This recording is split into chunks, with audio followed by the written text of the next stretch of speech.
오늘 추수감사절을 맞이해서 오늘 읽은 5장 4절 말씀, 감사하는 말을 하라 하는 말씀에 이 제목을 갖고 오늘 말씀을 드리도록 하겠습니다. 제가 예전에 읽은 책 가운데 말에 관한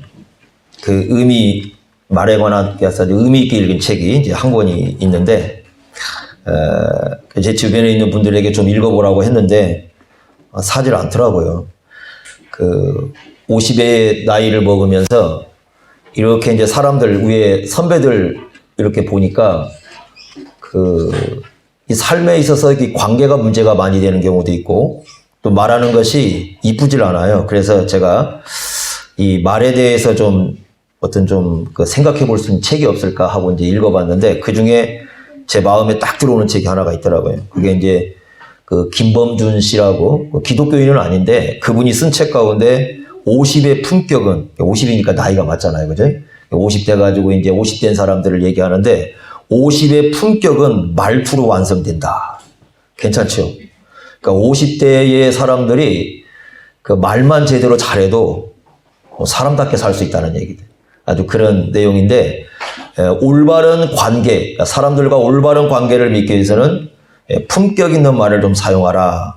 나이를 먹을수록 더 이 말의 품격이 중요해진다라고 쓴 책이 바로 이제 그 책인데, 읽고 굉장히 의미가 있었어요. 그래서 제가 어떤 잘하는 장로님에게, 장로님도 좀 품격이 있어야 됩니다. 아직은 50이 다 안 갔으니까 이 책 한번 읽어보세요. 그러고 이제 얘기했더니 안 샀더라고요. 50이 되면은 정말 중요해지는 것이 50뿐만이겠습니까? 이제 점점 50이 넘어가면서 우리에게 중요해진 것은 이제 품격인데, 그 품격 중에 제일 우리가 잘 드러나는 것이 바로 말하는 겁니다. 이 말이 굉장히 중요합니다. 성경에서도 이 말에 대한 중요성을 강조하고 있는데, 잠언 18장 21절에 이렇게 말씀했습니다. 죽고 사는 것이 혀의 힘에 달려있다. 혀가 얼마나 힘이 센지 사람을 죽이기도 하고 살릴 수 있는 것이 이 혀입니다. 그래서 말이 사람을 죽이기도 하고 살릴 수 있는 권세를 갖고 있다, 이렇게 얘기를 합니다. 심지어 로마서를 보면은, 로마서 10장 9절부터 10절 보면은 이 말이라는 것은 마음입니다. 그러니까 마음과 가장 가까이 있는 것은 뭐냐면 말이에요, 말. 그래서 이 말은 마음과 떨어질 수 없는 그런 관계 속에 있고, 그리고 심지어는 이 고백이라고까지 표현하고, 또 더 나아가서 구원으로까지 연결을 시킵니다. 그래서 로마서 10장 9절 10절 보면은, 내가 만일 내 입으로 예수를 주로 시인하며, 고백하는 거잖아요. 또 하나님께서 그를 죽은 자 가운데 살리신 것을 내 마음에 믿으면, 마음입니다, 구원을 받으리라. 사람이 마음으로 믿어 의에 이르고 입으로 시인하여 구원에 이르리라. 여기 보면은 마음, 입, 구원, 고백, 이게 다 연결이 되어 있지 않습니까? 얼마나 중요한지 모릅니다. 하나님과의 관계도 말로 이루어집니다. 사실은 이 하나님과의 관계도 말로 이루어져요. 예를 들면 하나님이 말씀으로 우리에게 찾아오십니다. 그러죠? 말씀으로 우리에게 찾아오시고, 우리도 말로 하나님을 찾아갑니다. 그래서 우리가 기도하는 것을 말로 하게 되는데, 기도를 통해서 하나님을 찾아가니까 말을 통해서 하나님을 찾아가고, 하나님이 말씀으로 우리를 찾아오십니다. 사람들과의 관계도 다 말로 이루어집니다. 그러죠? 사람이 말이 여러 가지가 있습니다. 예를 든다면 이 언어, 우리가 지금 쓰고 있는 이것도 말입니다. 얼굴 표정도 말이에요.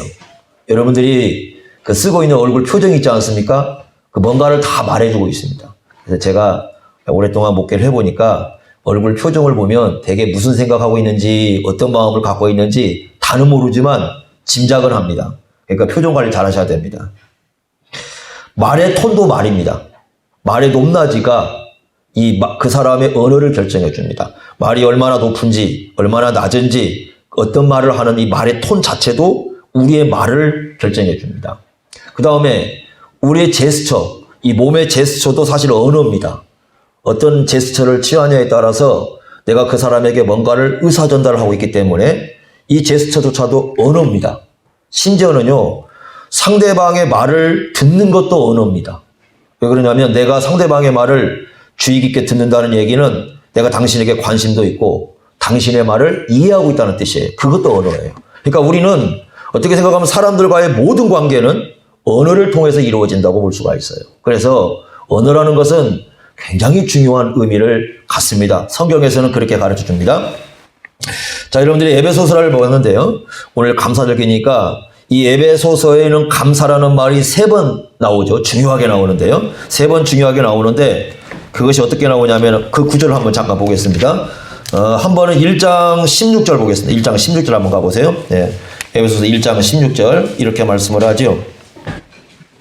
1장 16절 내가 기도할 때에 기억하며 너희로 말미암아 감사하기를 그치지 아니하고 여기 뭐냐면 기도할 때에 하나님께 뭐 하고 있습니까? 감사를 드리고 있습니다. 자, 오늘 감사하신 분들 중에서 옆에 교인들 때문에 감사하신 분들 계세요? 그거 쓰신 분들? 있습니까? 예, 끄떡끄떡 하신 분들이 이제 있고, 아니신 분들은 이제 또, 오늘 생각도 못 해봤다, 이제 그런 표현일 것 같고요. 근데 바울이 감사할 때 그 교인들 때문에 감사를 해요. 자기가 복음을 전해서 교회를 이룬 사람들이 있는데 그 사람들을 기억한다는 것은 그 사람들의 이름을 기억하는 겁니다. 그러니까 그 사람들의 이름을 기억하면서 기도하면서 감사하는 그런 내용이 있고요. 아까 두 번째는 5장 4절 읽은 말씀이죠. 예, 감사하는 말로 감사하는 거죠. 그래서 이 감사라는 것은 그리스도인의 언어의 특성이다. 그리스도인다움이 드러나는 것은 그 감사라는 그 말을 통해서 드러난다. 이렇게 가르쳐 주고 있고요. 세 번째는 5장 20절 보십시오. 5장 20절. 자, 5장 20절 보시면 또 한 말씀이 나오는데 한번 같이 읽어볼까요? 거기 5장 20절 말씀 시작. 범사에 우리 주 예수 그리스도의 이름으로 항상 아버지 하나님께 감사하며 이렇게 말씀을 하잖아요. 그런데 이게 어떤 것과 연관이 되냐면 그 5장 18절 말씀과 연관이 있어요. 술 취하지 말라 이는 방탕한 것이니 오직 성령으로 충만함을 받아. 이 충만하다는 건 뭐냐면 채워지는 거잖아요. 채워진다는 건 뭐냐면 이 전체를 지배하는 거예요. 전체를. 그러니까 성령이 충만하다는 것은 성령이 우리의 전체를 이렇게 지배하는 건데, 그러니까 성령이 우리 마음을 지배할수록 나오는 것이 하나님께 무슨 말씀이 나오냐면 감사 용어가 나오는 거예요. 성령이 우리 마음을 지배할수록 나오는 것은 감사 용어입니다. 광야의 이스라엘 백성들은 하나님 앞에 늘 불평과 원망이었어요. 많은 것을 얻고도 늘 불평과 원망 때문에 결국은 하나님의 징계를 받아서 가나안 땅에 들어가지를 못했던 걸 우리가 기억해야 됩니다. 그러니까 성령님이 우리 안에 계시다면 성령과 동행하는 삶을 살게 될 것이고, 성령과 동행하는 삶의 특징이 바로 뭐냐면 감사라는 용어라고 말씀을 합니다. 이 에베소서는 이 가운데 이제 말에 대해서 우리가 이제 보려고 하는데, 이 말에 대해서 아주 중요하게 가르치고 있습니다. 두 구절을 우리가 보겠는데요. 4장 29절 한번 보십시오. 여기도 성령과 연관이 되어 있습니다. 4장 29절. 자, 보십시오. 제가 읽겠습니다. 무릇 더러운 말은 너희 입 밖에도 내지 말고 오직 덕을 세우는데, 이 덕을 세운다는 건 상대방에게 유익을 준다는 뜻입니다. 상대방에게 유익을 주는데 소용되는 대로 선한 말을 하여 듣는 사람들이요 은혜를 끼치게, 그러니까 듣는 사람들이 참 이게 은혜롭다라고 생각할 수 있는 말을 하라는 거죠. 그러면서 30절에 뭐라고 했습니까? 하나님의 성령을 뭐하게 하지 마라? 근심하라. 이 말은 무슨 말이냐면 바로 그 앞에 나와 있는 29절 같이 그런 말을 하지 않는다면은 누가 근심한다는 겁니까? 성령이 근심하는 거죠. 그러니까 말은 성령과 연관이 있습니다. 성령님과 어떤 관계 속에 살아가는가 하는 것이 아주 중요한 의미를 갖는다, 이렇게 말씀을 하고요. 그 다음에 이제 5장 4절, 아까 우리가 말씀한 5장 4절, 아주 중요한 말씀인데, 요거 보시죠. 5장 4절. 누추함과 어리석은 말이나 희롱의 말이 마땅하지 않다. 이 마땅하지 않다, 그 말은 이건 성도답지 않다. 하나님 백성답지 않다. 그런 뜻입니다. 그리고 오히려 어떤 말을 하라고 합니까? 감사하는 말을, 감사하는 말. 감사하는 말은 어떻게 할 수 있느냐? 두 가지를 가르쳐 줍니다. 앞에서 두 가지를 가르쳐. 첫째는 5장 1절 보세요. 5장 1절 이렇게 말씀했습니다. 그러므로 사랑을 받는 자녀같이 너희는 누굴 본받으라? 하나님을 본받는 자가 되고, 이 본받는다는 말은 본뜬다는 겁니다. 이 본뜬다는 말은 뭘 좀 기억하시면 되냐면 붕어빵 기계를 좀 기억하시면 돼요. 기계가 이렇게 다 이렇게 돼 있지 않습니까? 밀가루 딱 넣고 뜨면 다 똑같은 붕어빵이 나오죠. 본뜬다는 말은 그와 똑같은 거예요. 그러니까 하나님을 본뜬 존재, 특별히 이제 하나님의 성품인데 하나님의 성품을 본받는 자가 되라, 그런 뜻이고요. 두 번째는 2절 보시면 5장 2절. 그리스도께서 너희를 사랑하신 것 같이 너희도 어떻게 행하라? 사랑 가운데 행하라. 이 말씀은 무슨 뜻이냐면 이런 겁니다. 그러니까 감사는 어떻게 할 때 나오느냐? 하나님을 본받을 때 나오는 거고 사랑이 있을 때 나오는 거. 하나님을 본받는 것과 사랑이 있을 때 이 감사의 용어가 나옵니다. 그러면 참된 사랑은 뭐냐 했을 때 2절에 한번 우리에게 가르쳐 주는데 이렇게 말씀했죠. 2절 중간 부분 보세요. 그는 우리를 위하여 뭘 버렸다? 자신을 버렸다. 이거 여러분 잘 기억하셔야 됩니다. 왜냐하면 자기가 가지고 있는 것을 포기하는 게 아니고 그런 얘기하는 게 아니라 자기 자신을 버린 거예요. 그러니까 자기가 가진 것을 포기하는 것과 자신을 버리는 건 달라요. 이런 것이 있습니다. 내가 가진 것을 포기할 수는 있어요. 근데 자기 자신을 포기하지 않는 사람들 굉장히 많습니다. 예를 들면 내가 가진 거 뭐 하나를 나 그거 포기해 이렇게 할 수 있지만 자존심 못 버린 사람들 많잖아요. 뭔가를 가진 걸 포기할 수는 있지만 나를 버린 것은 쉽지 않지만 사람은 무엇을 버릴 때 나옵니까? 자기 자신을 버릴 때 나와요. 나 자신을 버릴 때. 그래서 하나님께서 어떻게 역사하느냐? 이제 하나님의 역사는 우리를 두 가지 방향으로 역사를 합니다. 첫째는 누구를 본받도록? 하나님을 본받게 역사하시고요. 두 번째는 우리가 어떤 삶을 살도록 역사합니까? 사랑하는 삶을 살 수 있도록. 이거 우리가 기억하셔야 됩니다. 자, 밥을 할 때는 언제까지 불을 떼죠? 익을 때까지 떼야죠. 그죠? 이거 여러분 아셔야 됩니다. 하나님께서 우리에게 일을 하실 때 역사할 때는 어떻게까지 일을 하시냐면 끝까지 하나님 본받고 사랑 가운데 살아갈 수 있도록 역사하셔요. 그러면 그것이 이제 나중에 뭘로 나오게 되느냐? 결국 하나님을 본받고 사랑을 갖게 되면 우리의 입에서 나오는 게 무엇이다? 감사라는 거예요. 감사. 여러분들 그 감사 굉장히 중요합니다. 그래서 골로새서 4장 6절에는 이 감사라는 말을 감사하는 말을 뭘로 번역했냐면 소금으로 맛을 내는 것과 같다 이렇게 해서 소금으로 맛을 내. 소금이 맛을 내려면 어떻게 해야 됩니까? 자기가 다 녹아야죠. 젤로 여러분 그럴 때 한 번 있을 거예요. 음식 먹을 때에 소금이 안 녹아가지고 이 소금들이 뭉쳐 있는 데 있죠. 야, 그거 먹으면 맛있죠. 네. 소금이 다 녹아가지고 골고루 음식 들어가면 음식이 맛있는데 음식 맛이 나는 거죠. 소금 맛이 나는 게 아니라 음식 맛이 나죠. 그런데 소금 덩어리 있으면 정말 맛있죠. 야, 그거 먹으면 힘들 겁니다. 안 그렇습니까? 그러니까 나라는 존재가요, 딱 이렇게 뭉텅이로 이렇게 딱 뭉쳐가지고 내가 녹지 않고 존재하고 있으면 아무 그 존재는요 맛을 낼 수가 없어요. 이 사람들에게 소금은 좋지만 소금 덩어리는 이 사람들에게 결코 좋은 건 아닙니다.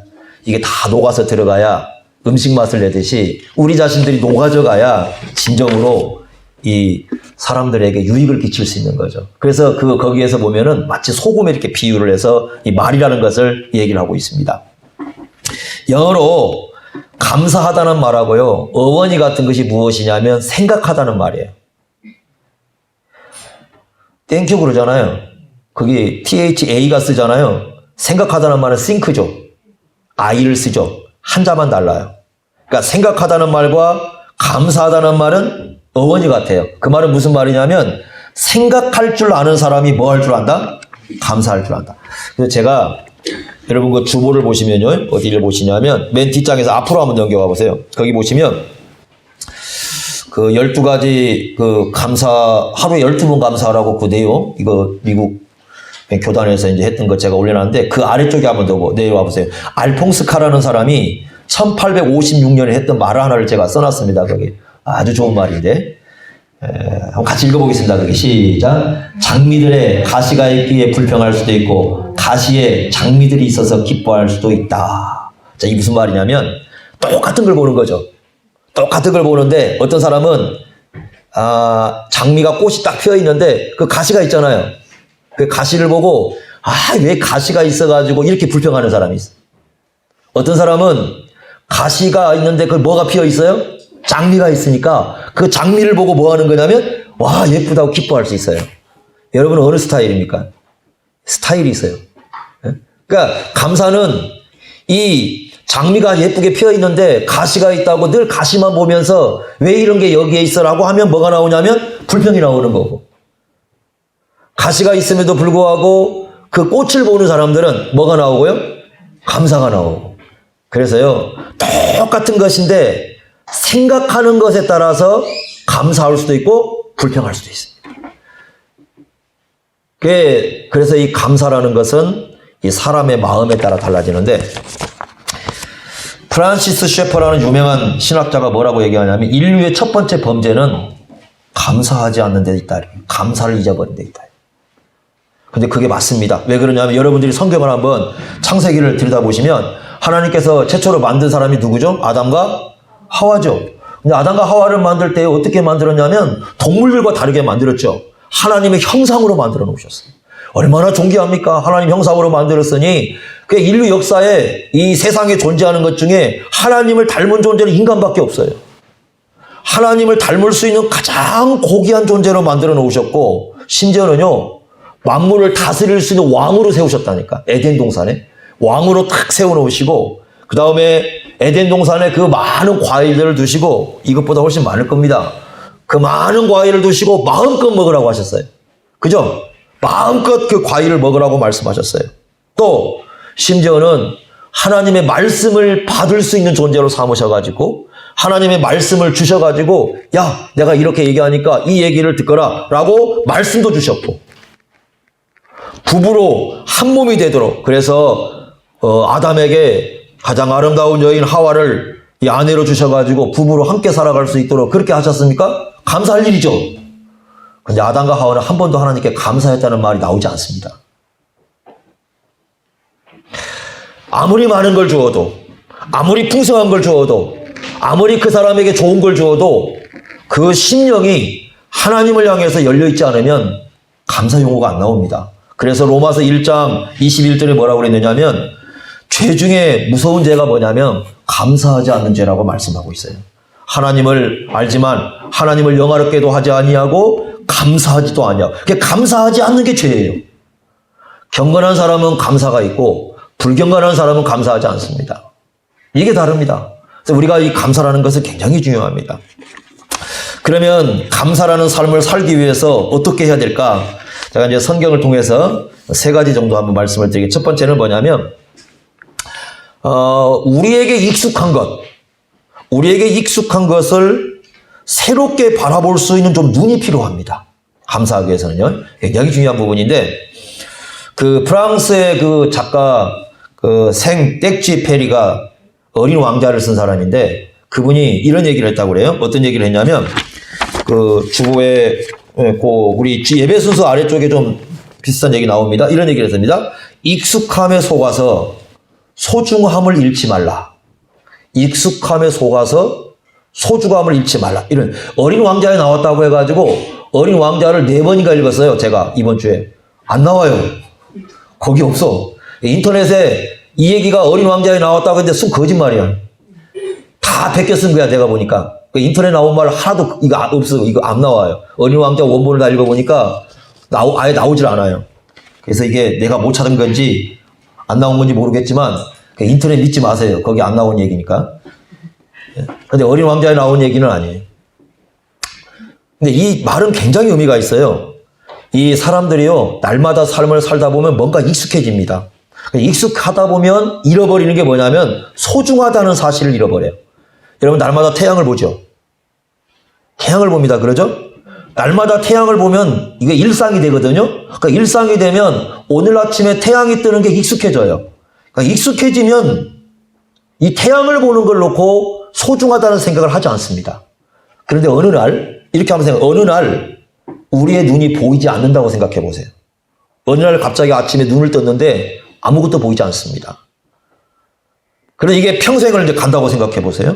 그러면 그 사람에게 있어서 태양을 본다는 건 어떤 의미를 가질까요?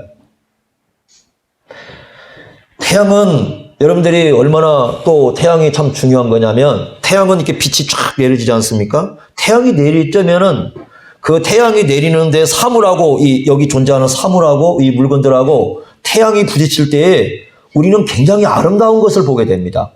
똑같은 걸 또 볼 때 태양의 빛에 따라서 그 아름다움이 달라져요. 그러죠? 똑같은 물건을 아침에 보는 것과 점심에 보는 것과 저녁에 보는 것이 그 보이는 게 달라지죠? 그걸 인상파라고 불러요. 그 인상파는 인상 쓰는 게 아니고 태양빛에 따라서 사물을 보는 것을 달리 보는 것이 인상파예요. 미술가에서. 그죠? 그게 인상파인데 모든 게 그런 거죠. 그런데 우리가 만약에 보지 못한다면, 우리가 앞을 볼 수 없다면 어느 순간에 그 태양을 통해서 볼 수 있는 모든 아름다움을 다 잃어버리게 됩니다. 우리는 늘 익숙해 있어요, 그게. 여러분, 언제든지 우리가 걸을 거라고 생각합니다. 제가 이번 주 한 주간 깨닫는 것이 언제든지 걸을 수 있는 게 아니더라고요. 하루아침에 자고 일어났더니 막 허리로부터 시작해서 다리까지 고통이 오기 시작하는데 걸어 다니기가 어려워가지고, 그래서 이제 막 허리를 부여잡고 그 병원에 가가지고 침을 맞고 이렇게 하면서 몸을 이렇게 세웠는데 아직까지도 불편해요. 걷는다는 것이 우리는 늘상 걸어 다니기 익숙하니까 걷는 게 얼마나 우리에게 의미가 있는지를 몰라요. 그런데 그 걷는다는 것을 때로 잃어버렸을 때에 이 걷는다는 것은 굉장히 중요한 의미를 우리에게 부여해 줍니다. 그래서 우리가 감사할 수 있기 위해서 중요한 건 뭐냐면 날마다 익숙한 것을 예수님 안에서 새롭게 한번 쳐다보라는 겁니다. 그 굉장히 중요한 겁니다. 톨스토이가 쓴 책 중에 제가 읽은 책 가운데 톨스토이의 그 3가지 질문이라는 책이 있습니다. 그래서 제가 이것도 예전에 읽은 책이라 다시 한번 제가 읽기 위해서 제가 이제 중고 서점에 가가지고 영문으로 된 걸 사가지고 와가지고 이 3가지 질문을 한번 이제 두고 놓고 읽으면서 다시 한번 깨닫는데 굉장히 좋은 책이에요. 예전에 읽고 다시 한번 제가 이제 책을 잃어버려가지고 또 한번 사가지고 와서 읽어봤는데 그게 어떤 얘기냐면 이런 얘기가 나옵니다. 한 왕이 깊은 고민을 합니다. 고민을 하면서 3가지 질문을 던집니다. 3가지 질문에 대한 답을 얻기 위해서 왕이 고민하는 내용입니다. 첫 번째 질문이 뭐냐면 가장 좋은 때가 언젠가? 가장 좋은 때가 언젠가?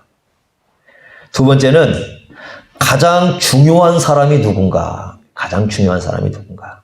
세 번째는 가장 중요한 일은 무엇인가? 가장 중요한 일은 무엇인가? 이 3가지 질문을 던지는 겁니다. 그래서 이제 답을 내는데 그 답은 이렇습니다.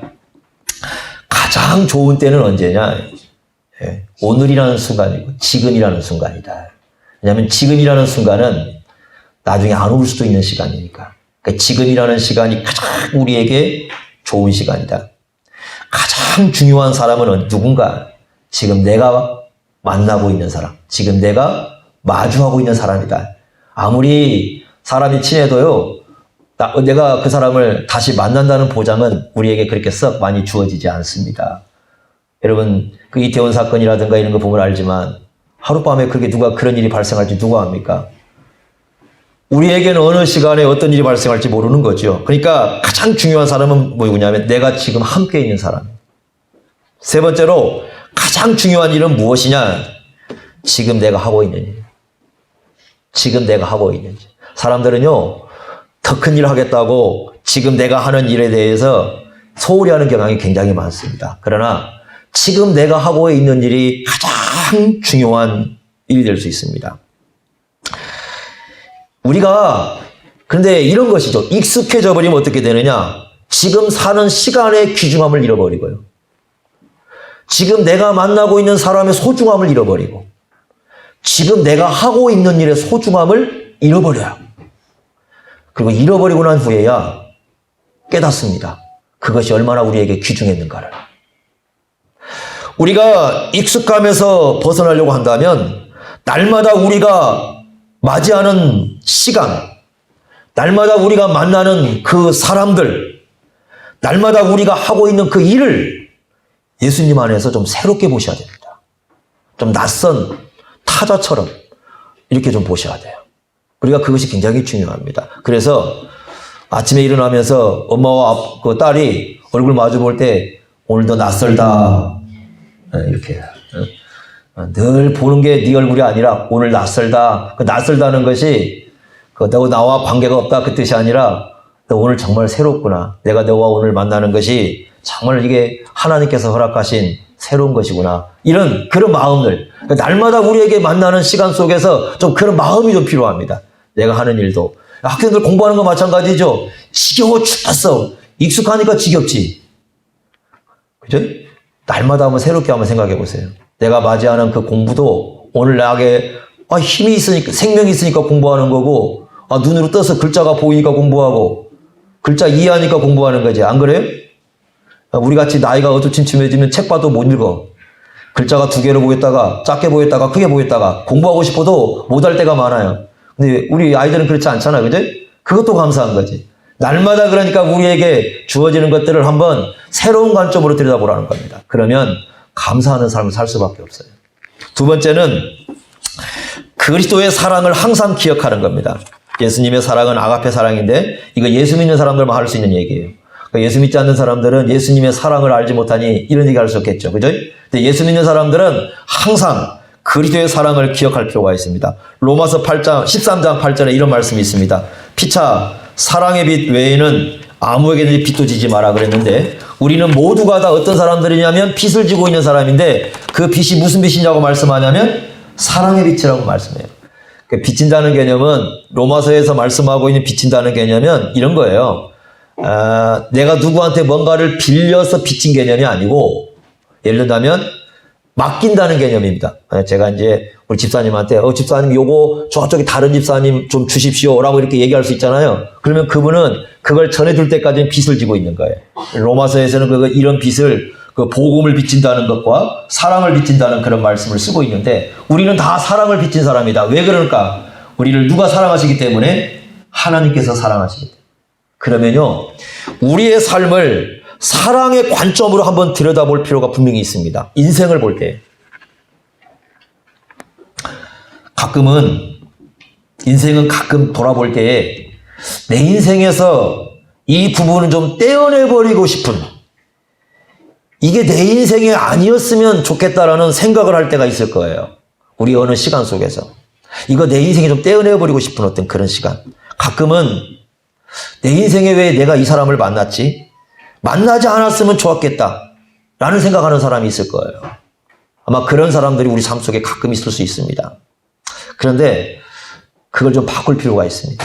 제가 지난번에 어떤 장모님하고 대화를 하면서 군대 얘기가 좀 나와가지고 여자분들이 제일 싫어하는 거잖아요. 군대 얘기를 나왔는데 제가 이제 그런 얘기를 했습니다. 제가 옛날에 그 군생활 GOP 전방에 생활했는데 거기를 다시 한번 가고 싶다라고 하니까 이분은 자기를 절대로 가고 싶지 않대요. 그래서 제가 그랬습니다. 아니 그 장모님의 군생활은 장모님의 인생이 아니었습니까? 내 인생의 한 부분이었죠. 근데 왜 가기 싫어요? 그랬더니 힘들고 어려웠다는 거죠. 군생활 힘들고 어렵지 않은 사람이 어디가 있겠습니까? 지금 사람들은 우리가 다 편하다고 하지만 다 어렵지요. 그런데 제가 그래서 그 얘기를 했습니다. 장모님 어려웠던 시간도 힘들었던 시간도 결국 우리 인생의 한 부분입니다. 그 인생을 우리가 사랑하지 않으면 누가 우리 인생을 소중하게 사랑해 줄 겁니까? 우리 돌이켜보면 그러더라고요. 지나온 시간들 보면은 때로는 힘들었던 시간, 어려웠던 시간이 왜 없겠습니까? 살다 보면 굉장히 어려운 시간도 많고 때로는 없었으면 하는 시간도 있고 내가 왜 이 사람을 만났을까? 그런 사람도 있겠고 우리에게 많은 게 있겠지요. 그런데 돌이켜보면 그것도 우리 인생의 한 부분입니다. 떼어내야 떼어낼 수 없는 우리 인생을 엮어오는 한 부분이에요. 그런데 이걸 이런 관점으로 한번 생각해 보세요. 하나님께서 우리를 사랑하실 때 언제부터 사랑하셨습니까? 창세전부터 사랑하셨어요. 창세전에 선택을 하시고 창세전부터 사랑하셨다면 우리가 떼어내고 싶은 그 시간도 우리가 떼어버리고 싶은 그 사람도 사실은 하나님의 사랑 가운데 있을 때 이야기입니다. 그것도 우리를 만들어 오는 우리 인생을 만들고 우리의 삶을 만들고 우리의 인격을 만드는 한 부분이었던 것이지 그게 우리 인생에서 결코 의미가 없는 것은 아니었다는 것이죠. 그러니까 저와 여러분들이 우리의 과거를 돌이켜 볼 때에 좀 하나님의 사랑이라는 관점으로 돌아본다면 과거에 우리가 떼어내고 싶었던 그 인생도 다 소중하게 올 것입니다.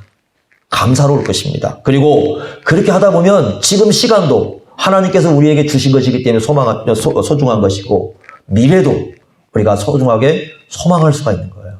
굉장히 중요한 것이죠. 하나님의 사랑의 관점으로 보아라. 세 번째는 감사는 하나님께 영광을 돌리는 삶의 방식임을 잊지 말아야 됩니다. 자, 우리가 성경 한 문제 보겠는데요. 시편 50편 한번 보십시다. 시편 50편요.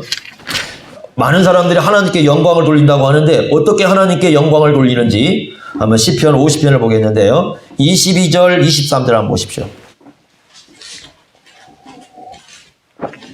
14절, 15절에도 같은 말씀을 하고 있는데 22절, 23절이 좋을 것 같아요. 시편 50편 22절, 23절. 자, 이렇게 말씀을 했는데 하나님을 잊어버린 너희여 이제 이를 생각하라. 그렇지 아니하면 내가 너희를 찢으리니 건질 자가 없으리라. 자, 그 다음 23절 같이 읽습니다. 시작. 감사로 제사를 드리는 자가 나를 옳게 하는 자에게 내가 하나님의 구원을 보이리라. 자, 보십시오. 하나님을 영화롭게 하는 방법이 뭘로 제사를 드리는 거라고요? 감사로요. 그리고 여기 그 앞에 22절과 연관이 되어 있습니다. 하나님을 잊어버린 사람은 감사도 없습니다. 그러니까 하나님을 생각하는 사람이 뭐 할 줄 알아요? 감사할 줄 알고, 감사하는 사람이 하나님께 뭐 한다고요? 영광을 돌린다고요. 말이라는 것도 굉장히 중요하죠. 여러분 시편 19편 14절에 보면 그 하나님께 드리는 기도 가운데 이게 있습니다. 나의 반석이시요 나의 구속자이신 여호와여 내 입의 말과 마음의 묵상이 주님 앞에 연락되기를 원하나이다. 내 입의 말이 하나님께 연락되기를 원한다고 하는데 굉장히 중요한 거죠. 그래서 이 말이, 감사하는 말이, 하나님 앞에 쓰는 말이 하나님께 영광을 돌린다는 겁니다. 고린도후서 1장 20절에 보시면 예수님께 하나님께 영광을 돌린다고 했는데 예수님께서 어떻게 하나님께 영광을 돌리냐면 두 마디 용어를 썼다는 겁니다. 하나는 하나님의 말씀 앞에 예 그랬다. 예. 또 하나는 뭐라고 했다고요? 아멘. 예와 아멘이 하나님 앞에 뭘 돌린 거라고요? 영광을 돌린 거라고. 거기 그렇게 나오잖아요. 그래서 우리 성도들도 하나님께 영광을 돌리는 방법 중에 하나가 뭐라고 되어 있어요? 예와 아멘이라고요. 여러분들이 우리는 아멘을 잘 안 하는데 아멘이 굉장히 중요합니다. 왜? 하나님이 아멘을 통해서 하나님께 뭘 돌린다고요? 영광을 돌리는 겁니다. 자, 그래서 우리는 이 말을 통해서 하나님께 영광을 돌릴 수 있습니다. 이거 상당히 중요한 거죠. 자, 여러분 아까 다시 왔던 에베소서 5장 4절에 우리가 쓰지 말아야 할 말이 있습니다. 이 말은 영광을 못 돌리는 말들이에요. 어떤 말이냐면 첫째, 누추함. 5장 4절에 누추하다. 추잡한 말 있죠.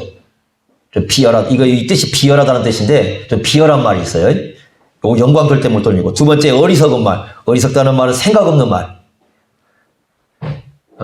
세 번째, 희롱의 말. 그 희롱의 말은요, 상대방을 좀 놀리는 듯한 얘기입니다. 놀리는 듯한. 여러분, 이것은 농담으로라도 하면 안 됩니다.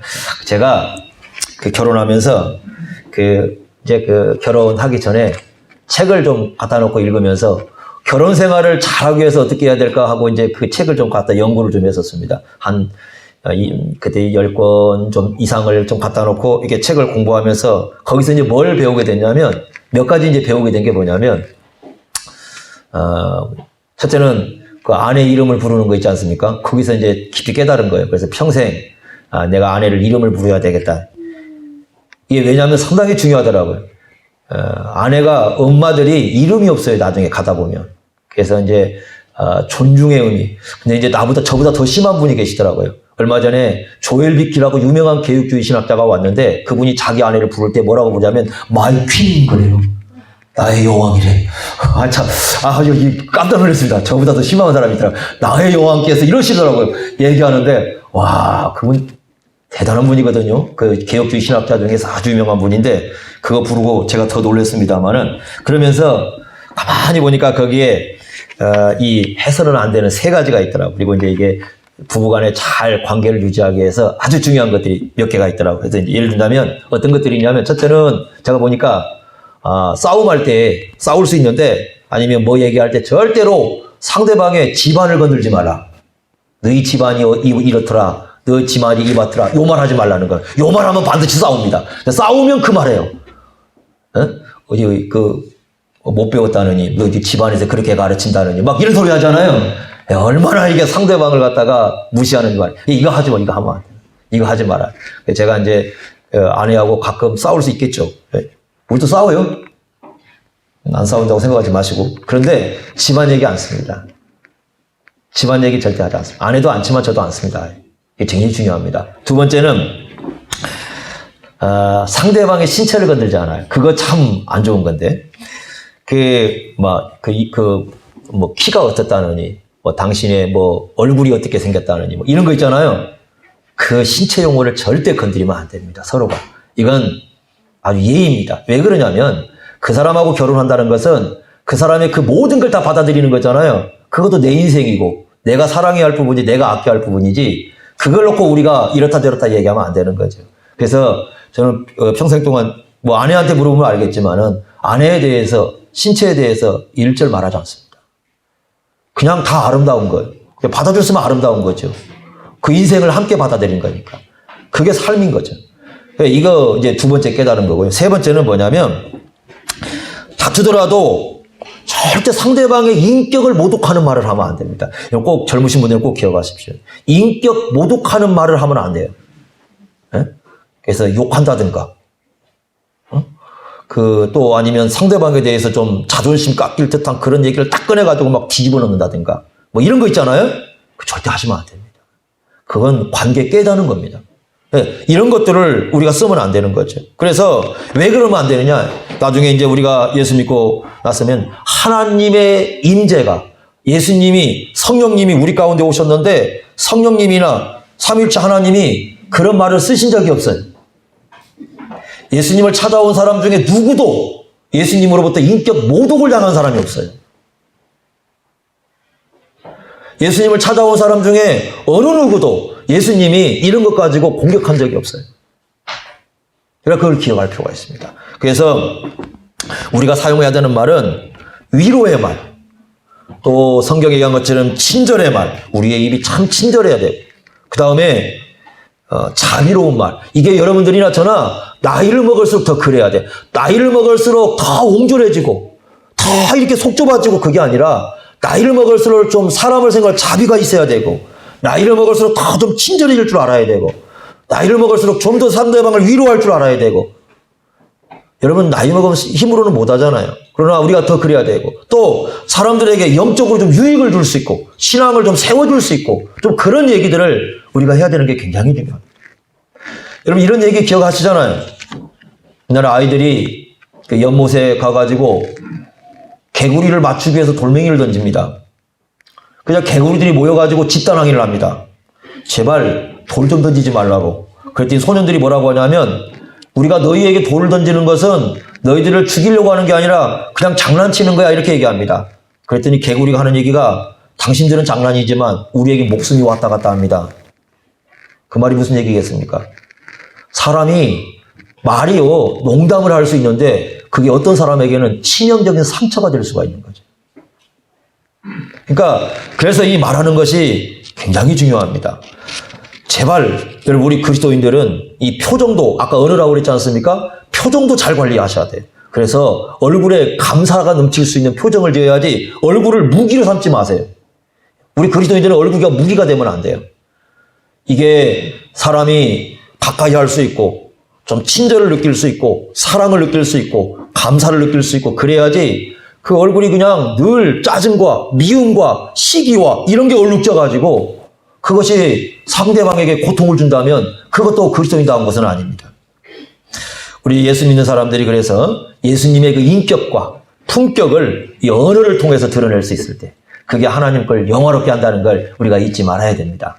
감사주일인데 우리가 돌아볼 수 있는 것, 이 말을 통한 감사 어떻게 해야 되는가 하는 것, 성경의 전체적인 교훈을 우리가 생각하시면서 말의 품격 꼭 유지하셔서 예수님의 그 인격이 드러날 수 있는 그런 언어들을 사용할 수 있기를 바랍니다. 기도하겠습니다. 하나님 아버지, 감사합니다. 오늘 우리가 어떤 언어를 사용해야 되는지, 어떤 말을 해야 되는지 하나님 말씀을 통해서 깨닫습니다. 감사로 늘 아버지께 영광 돌릴 수 있도록 함께하여 주옵소서. 예수님의 이름으로 기도하옵나이다. 아멘.